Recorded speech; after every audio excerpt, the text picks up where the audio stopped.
The history of Visa, the world's largest electronic payment processor, begins in 1958 in Fresno, California. It was here that Bank of America launched a pilot credit card program called BankAmericard. Joseph Williams was the project manager. Fresno was chosen for testing for a reason. 45% of families in the city used Bank of America services, and if the project failed, the bank's image would not suffer as much as in larger cities. Bank of America offered customers two types of cards: a basic white card with a limit of $300 and a gold card for special customers with a limit of $500. Cardholders could make purchases without bank authorization in the amount of up to $50 for a basic card or $100 for a gold card. This simple project brought unexpected results. Sales in Bank of America partner stores increased significantly.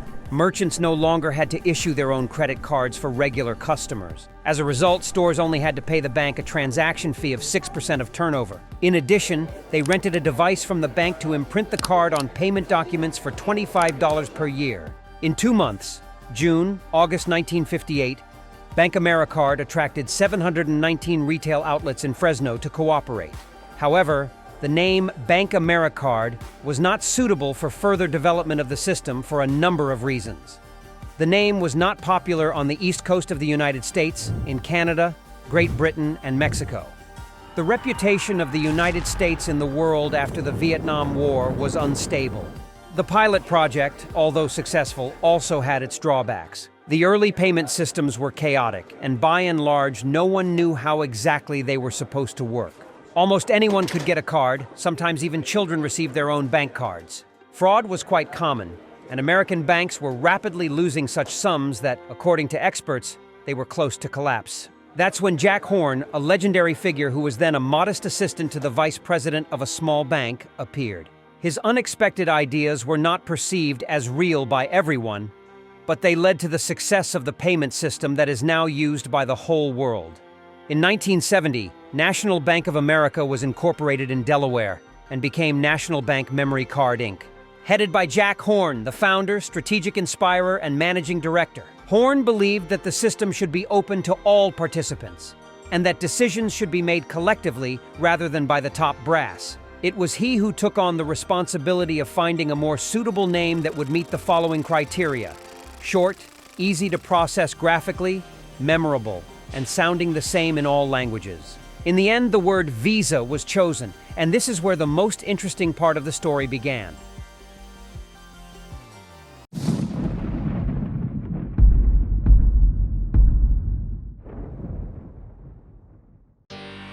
From the first days of his management of his new brainchild, Jack Horn laid down the basic principles of the system's operation for several decades. He often compared the work of Visa to the way the human body works. Look at our body. Nature did not create a dominant organ. If you decide to remove your liver, your brain will die, and vice versa.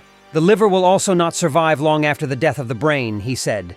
Horn assumed, and was right, that if banks competing for clients were united into one network, then everyone would only benefit.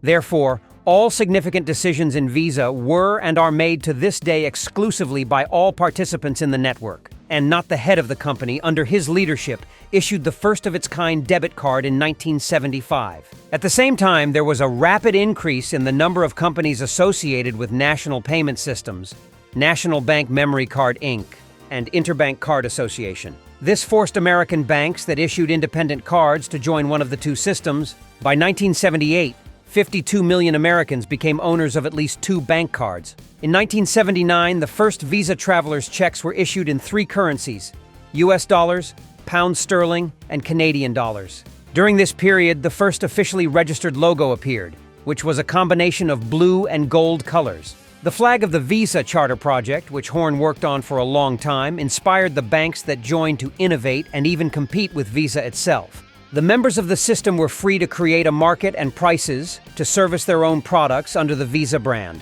At the same time, in the narrow area of activity necessary for the success of the whole, they engaged in the most intensive cooperation. Horn saw a solution to 2 problems that everyone faces at the organizational level: power and the complexity of management. The organization had to be based on biological, natural principles of development. It had to improve and organize itself independently. This is how he explained some of his ideas for the Visa development model. In 1983, Visa launched a network of automated teller machines, ATMs, providing the ability to withdraw cash 24/7 worldwide.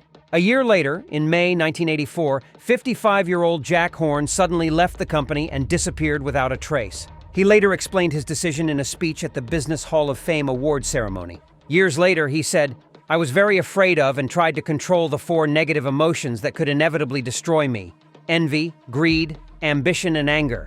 In 1984, I severed all ties with business to live in isolation and anonymity. I am convinced that I made the right deal by giving up money and time for my own happy life." But even despite the departure of its leader, the company had already acquired its own clients and was definitely not going to stop there. In 1986, the first advertising campaign was launched, which became the first milestone in the transformation of the product from a travel and business tool to a card for everyday use. In 1984, most Visa cards around the world began to feature a hologram of a dove on the front, usually under the last 4 digits of the card number.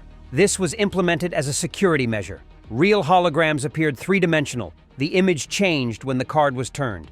At the same time, the Visa logo, which previously occupied the entire front of the card, was reduced to a strip on the right that included the hologram. This allowed issuing banks to customize the appearance of the card. Similar changes were made to MasterCard cards. Today, cards can be issued jointly with various merchants, airlines, etc., and issued as reward cards. On older Visa cards, if you hold the front side up to ultraviolet light, you can see an image of a dove called super sensitive as an additional security test. On new Visa cards, the dove has been replaced by a small V above the Visa logo. Since 2005, the Visa standard has been changed to allow the hologram to be placed on the back of the card or replaced with a holographic magnetic strip. It has been shown that the Hill card sometimes interferes with the operation of card readers, so Visa eventually abandoned the design and returned to traditional magnetic stripes. The new advancement may be one of the main ones. It became that Visa became the first sponsor of the Olympic Games in Seoul, South Korea, and the Winter Olympic Games in Calgary, Alberta. Thanks to this, the company's position has been significantly strengthened. Since then, Visa has been a constant partner of the Olympic movement. Visa actively cooperates with the organizers of the Olympic Games, introducing their products into restaurants and stores. A significant share of Visa's portfolio is made up of products such as contactless points of sale, POS terminals. Moreover, until a certain point, Visa was the only payment system available at all Olympic venues. Definitely, the use of bank cards made people's lives much easier. Now there was no need to drag a mountain of change and a wad of bills to pay at the supermarket or for another shopping trip. Today, Visa is represented in more than 200 countries and regions, offering its clients products and services that can be used on any device: cards, laptops, tablets, and mobile phones. We continue to develop, but our goal remains unchanged: to become the best way to pay for everyone in any corner of the world.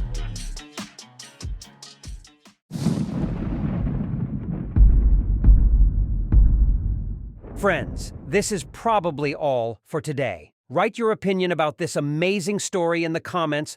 Also rate the video and subscribe to the channel, and we will do our best for you.